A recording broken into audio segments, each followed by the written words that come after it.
इसका आखिरी हल वही है जो हमने सोचा था। जाओ नैनीफर को बुला कर लाओ।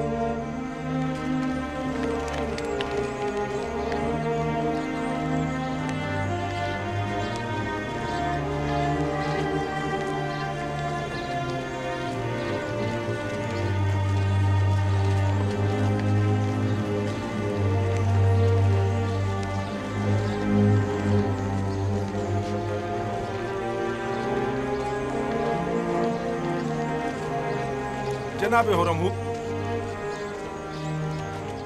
ये सरासर नाइंसाफी है। जनाब पोतीफार का जानशीन तो आपको होना चाहिए था। शायद आप सही फरमा रहे हैं, लेकिन सोच विचार के बाद इस नतीजे पर पहुंचा हूं कि मैं एक सिपाही हूं। ना मुझे वजारत और ज़राअत के अलीफ पे मालूम है और ना ही खजानादारी का कोई तजर्बा। सो मैं मोहतरफ हूं कि जनाब आमून होतब ने मेरे लिए बेहतरीन मनसब का इंतखाब किया है। ऐसी सूरत में तो लश्कर की फरमानदी भी आपके कांधों पर होगी और माफिजीन कसर की सालारी भी। ऐसा ही है। बेशक वो इसी मर्तबे के लायक है।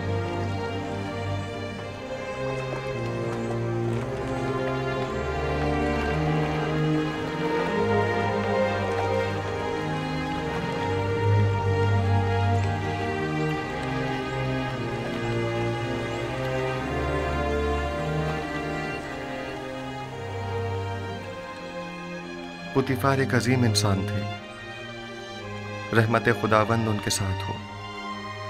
लेकिन आपने उनके हाथों काफी रंज उठाए और आपकी उम्र के कई साल बेजुर्म खता कैदोबंद की नजर हो गए। लेकिन वो अब भी मेरे लिए मोहतरम हैं और उनके लिए मेरे दिल में कोई कीना नहीं है।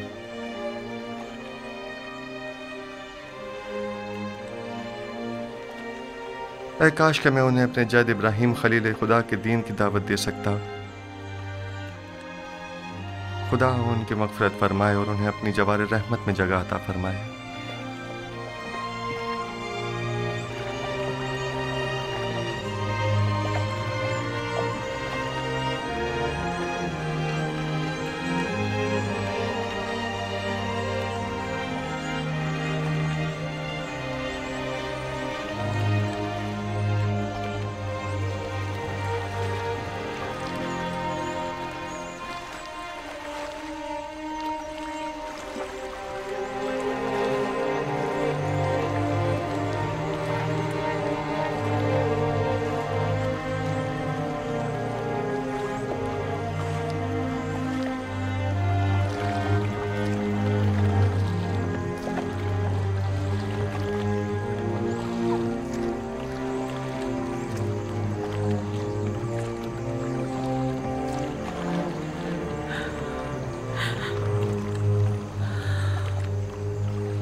अब ये गिरियाज़ारी और अफसरदगी बेसुध है।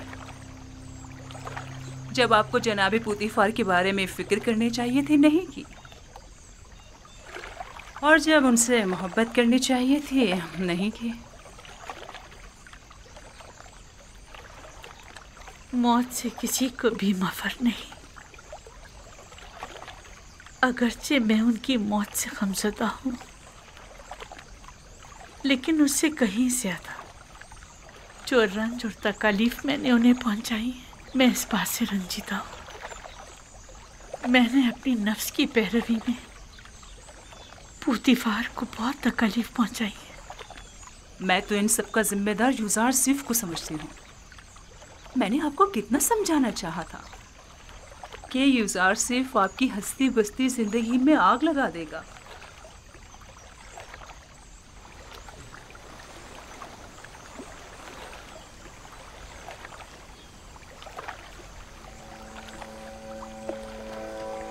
नहीं, यूसारसिफ की कोई खता नहीं थी।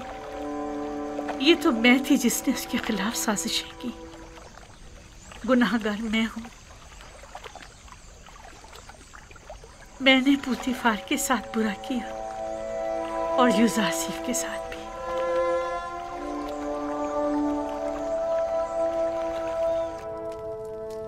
यूसारसिफ एक बेगाना है। मिस्र की बागडोर उसके हाथ में नहीं होनी चाहिए।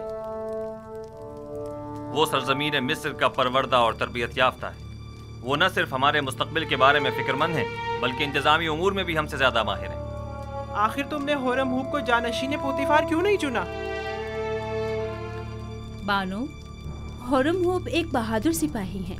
वो उमूरे ज़राअत और खुराक और खजानादारी से नावाकिफ हैं। उनके लिए सिपह सालार का मनसब ही बेहतर रहेगा, जिसका इंतखाब जनाब फरमानरवा ने किया। तुम सब काफिर हो गए हो, तुम भी, तुम्हारा शोहर भी और यूज़ारसीफ भी।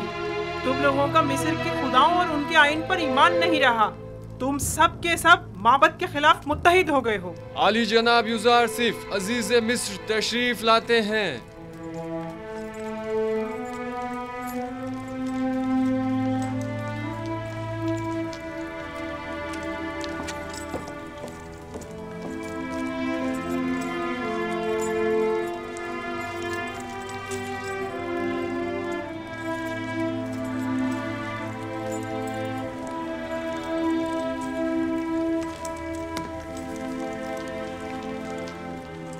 दरूद बर फरमारवाए मुक्तदर व मेहरबान मिस्र। दुरूद बर यूज़ारसीफ हकीम अजीज़ मिस्र। फरमारवा ने मुझे जनाब पुतिफार की जानशीनी के लायक जाना, इसके लिए मैं उनका सिपासगुजार हूँ। जब खुदावंद ने आपको रिसालत जैसी अजीम जिम्मेदारी के लिए मुंतखब किया, तो फिर मिस्र के इंतजामी उमूर के लिए हम आपके अलावा किसी और का इंतखाब किस तरह करते? आप तो इससे कहीं ज़्यादा मकाम और मर्तबे के लायक हैं।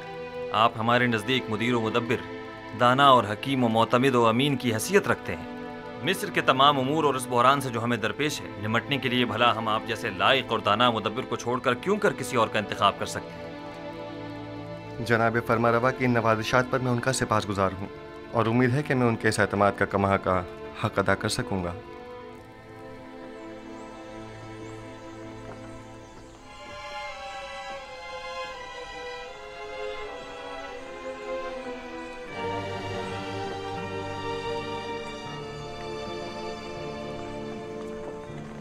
तुम्हारे पास गंदुम की कितनी बोरियां हैं? मेरा ख्याल है 100 बोरियां होंगी। क्या इसके अलावा मजीद और का भी इंतजाम कर सकते हो? क्यों नहीं जनाब, जितना चाहें। माल हो तो गंदुम की फरामी कोई मुश्किल नहीं। और कीमत? आजकल ज़रा कीमतों में इजाफा हो गया है। आप जैसे कई मालदार ज़ख़ीरा अंदोज़ी की फ़िक्र में पड़ गए हैं। हर बोरी 50 दिब्बन की है। लेकिन हम हर बोरी के 5 दिबिन से ज़्यादा नहीं देंगे। जितने ज़्यादा से ज़्यादा मुमकिन हो सके मुहैया करो और माबद के गोदामों में मुंतकिल कर दो और अपने दबन वहाँ से वसूल कर लो। ये रही पेश की अदायगी और बकाया वक्त तहवील। ठीक है जनाब, ठीक है।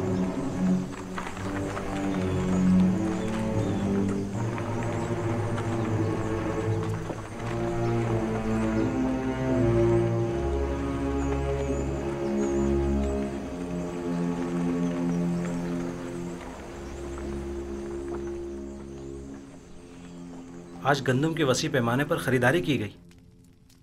काहिनान माबद ज़ख़ीरा अंदोज़ी की फ़िक्र में पड़ गए हैं और मुनाफाखोरी की फ़िक्र में। तो फिर ये होरम हूब क्या कर रहा है? उन मुनाफाखोरों की राहें मसदूद क्यों नहीं करता? उन्हें बखूबी अंदाज़ा हो गया है कि मुस्तकबिल की जंग गंदम की जंग है, लेकिन मैं इस गंदम की ज़ख़ीरा अंदोज़ी के कुछ ज़्यादा मुखालिफ भी नहीं हूँ।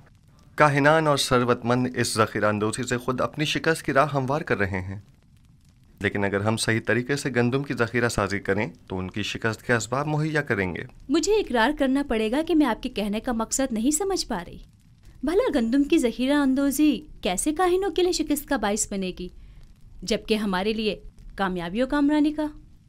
इसकी वजह ज़ख़ीरा साजी का तरीक़ा कार है। जिस तरह वो गंदम की ज़ख़ीरा अंदोज़ी करेंगे वो 2 साल से ज़्यादा दवाम नहीं पाएगा और वो तमाम ज़ख़ीरा ज़ाया हो जाएगा। लेकिन हम अपने मखसूस तरीक़ा कार से गंदम को 7 सालों तक महफूज रख सकते हैं। यूज़ारसीफ ऐसी बातें करते हैं जो हमेशा हमारी फ़िक्रों को मज़ीद महमीज़ कर देती हैं। मैंने ज़ख़ीरा साजी का ये राज अब तक किसी को नहीं बताया है और यह तरीका मैंने अपने खुदा से सीखा है। लेकिन अगर जनाब फरमारवा मुसिर हैं तो मैं बताए देता हूँ, लेकिन अगर मुझ पर एतमाद करें तो बेहतर होगा कि ये राज महफूज रहेगा। मुझे आप पर मुकम्मल एतमाद है। अगर आप मुनासिब नहीं समझते तो बताने की कोई ज़रूरत नहीं। मेरा मकसद तो सिर्फ अरबाब मुआहिद की शिकस्त और आमून और उसके फरसूदा आइन की नाबूदी है। अब उन मकासद तक रसाई कैसे हासिल हो, यह आपका मसला है। आप बेफिक्र रहें, मैं आपको यकीन दिलाता हूँ कि कहे तो खुशहाली का आगाज़ ही काहिनों और सरवतमंदों की शिकस्त की शुरुआत है। बचपन से माबद आमून के अरबाब इख्तियार और काहिनान की खुसरियों और हिमाकतों का गवाह रहा हूँ और इस नफ़रत और बेजारी में रोज बरोज इजाफा ही होता जा रहा है। जब तक मैं आमून, आखमहू और दीगर काहिनों की बिसात नहीं लपेट देता, सुख का सांस नहीं लूंगा। मैं आपसे मुत्तफिक हूँ और इस मकसद के हुसूल के लिए मेरा मशवरा है कि सबसे पहले आमून की बका के असली अरकान का खात्मा किया जाए और फिर आमून का। और इन अरकान में से एक आमून पर पुख्ता अकीदा है और दूसरा मोहब्बत के ख़जाने। जब तक ये दोनों अरकान कायम हैं, आमून और काहिनान भी बदस्तूर अपनी जगह कायम रहेंगे। अब वो वक्त ज़्यादा दूर नहीं कि जब तमाम खुदा और उनके मुआबद इनतात पजीर हो जाएंगे। आखमहू को ज़ेर करना इतना आसान भी नहीं है। उन्होंने हर जगह तो नफूज किया हुआ है, हत्ता कि मुझे अपनी माँ बानूती पर भी एतमाद नहीं रहा। और मुझे हमेशा इस बात का खदशा रहता है कि मुबादा मुझ पर पहला वार उन्हीं की जानिब से हो। ये एक जंग है जनाब फरमारवा। जिस तरह जासूसी और मुखबरी इसका लाजमी जुज़्व है, और जनाब फरमारवा उसी तरह किश्तो खून से भी इनकार नहीं किया जा सकता।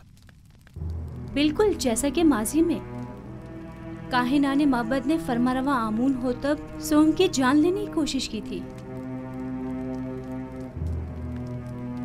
जनाब युज़ारसीफ, आपने कसर के माबद के असली मुहर्रिकीन की सरकोबी के लिए क्या तदाबीर सोची है? पहले कसर में मौजूद माबद के असली मुहर्रिकीन की शनाख्त करना है, जिनकी शनाख्त तकरीबन की जा चुकी है।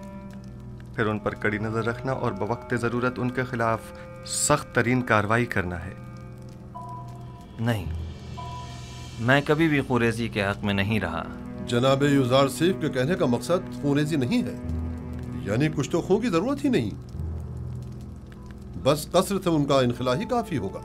आपने कहा कि असली मुहर्रिकीन की शनाख्त कर ली गई है। जी बानो हुजूर, जल्द ही उन्हें बेनकाब कर दूंगा, फिक्र की कोई बात नहीं।